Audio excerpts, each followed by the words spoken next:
Hey everyone. This is an unscheduled update.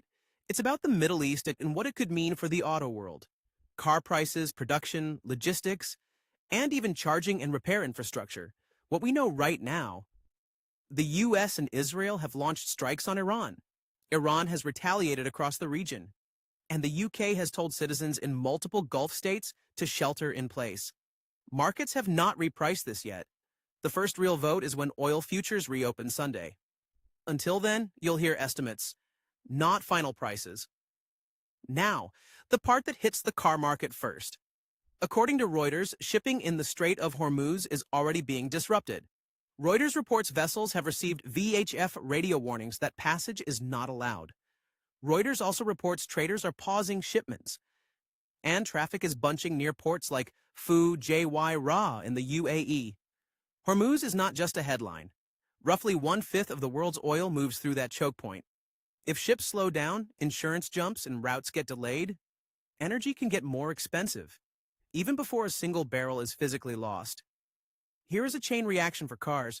If oil spikes and stays elevated, first, if crude gaps up at the reopen, pump prices could follow fast. That could cool demand for big, thirsty vehicles first. Second, higher risk would likely mean higher freight and higher insurance. That could raise the cost of moving parts, batteries, and finished cars.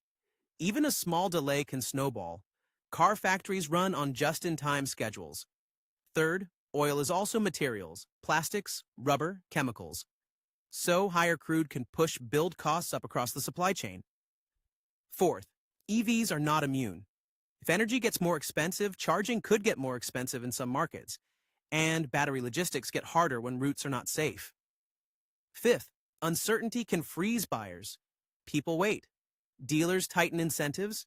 Automakers get conservative. If you're shopping right now, do not count on prices dropping soon. Not until this stabilizes. One lever, everyone is watching. OPEC plus meets Sunday. Reuters says the group may consider a larger output increase than previously planned. That could calm the market faster, but only if it's big enough. Here's what we're watching over the next 72 hours. Oil futures at the reopen, whether shipping through Hormuz stays disrupted or normalizes. What OPEC Plus announces on output, and whether security risks spread to other routes, including the Red Sea. Subscribe to the channel, like this update. I'm following this closely, and I'll post again once markets reopen. If this keeps escalating, we may do another unscheduled update on Sunday.